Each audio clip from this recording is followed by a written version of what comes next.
বন্যা কবলিত ফেনী জেলার একটি আশ্রয় কেন্দ্রে আমরা এই মুহূর্তে হাজির হয়েছি। এখানে বানভাসী মানুষ যারা বন্যা কবলিত, যারা দুর্যোগে নিদারুণ কষ্টে আছেন, তাদেরকে এখানে এনে রাখা হয়েছে। আমরা জানতে পেরেছি এখানে 1200-রও বেশি মানুষ আছেন। আমরা একটু দেখতে চাই তারা আসলে কেমন আছেন, এখানে কিভাবে দিন কাটাচ্ছেন।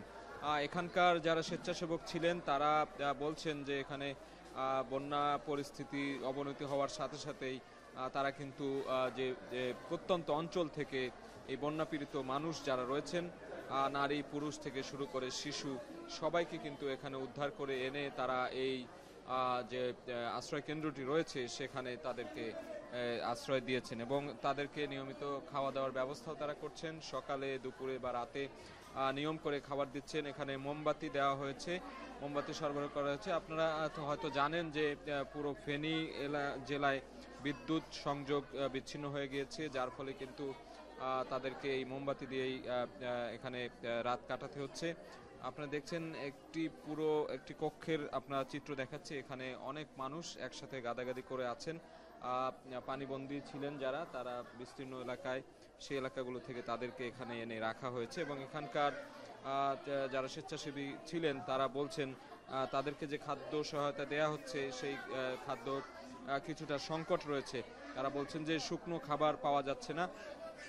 এই যে এখানকার আশ্রয় কেন্দ্রে যারা মানুষ রয়েছেন তাদেরকে পর্যাপ্ত খাবার দেওয়ার যে বিষয়টি, সেটিতে কিছুটা সংকট পড়েছে বলে তারা আমাদেরকে জানাচ্ছিলেন এবং এই সংকট কাটানোর জন্য তারা কিন্তু সহায়তা চাইছেন। এবং এই যে এখানকার যে মানুষ রয়েছেন, নারী থেকে শুরু করে পুরুষ, শিশু কিশোররাও রয়েছেন, বিভিন্ন বয়সী মানুষ দেখতে পাচ্ছি আমরা।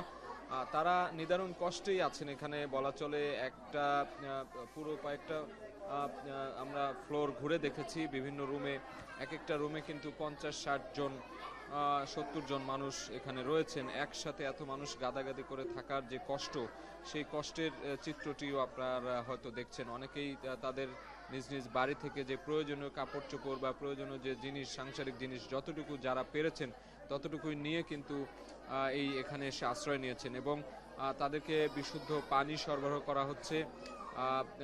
খিচুড়ি সহ অন্যান্য যে খাবার রান্না করে দেওয়ার যে প্রক্রিয়া, সেটি এখানকার যারা স্বেচ্ছাসেবক রয়েছেন তারা করছেন। তবে তারা যেটি বলছেন যে তাদেরকে যেন সহায়তা করা হয়, খাদ্য সহায়তা বাড়ানোর জন্য তারা কিন্তু আহ্বান জানিয়েছেন, যাতে করে এখানকার যে মানুষরা রয়েছেন, যে বন্যার্ত দুর্যোগ কবলিত যে মানুষগুলো, তাদের যাতে কোনো ধরনের সংকট না হয়, কোনো ধরনের অসুবিধায় তারা আর না পড়েন, সেটি কাটানোর জন্য কিন্তু সরকারের বিভিন্ন সংস্থা বা অন্যান্য যারা রয়েছেন, যারা খাদ্য সহায়তা করছেন এই ফেনী জেলায়, তাদের প্রতি তারা আহ্বান জানিয়েছেন। এবং আমরা দেখছি যে এখানে গাদাগাদি করে অনেক মানুষ রয়েছেন, তাদের প্রায় 1400-রও বেশি মানুষ এখানে রয়েছেন আমরা জানতে পেরেছি। এবং এখানকার যে পরিবেশ বা পরিস্থিতি বা বিশেষ করে শৌচ কাজ কিংবা বাথরুম ইউজ করার যে বিষয়গুলো, সেগুলোতেও কিন্তু অনেকখানি অসুবিধা হচ্ছে। তারা এই ধরনের অসুবিধায় পড়ছেন আমরা জানতে পেরেছি এই বিষয়টি। এবং সেই একসাথে এত মানুষ থাকার ফলে এই সমস্যার সম্মুখীন হয়তোবা হতেই হবে, এটি হয়তোবা বলাই বাহুল্য।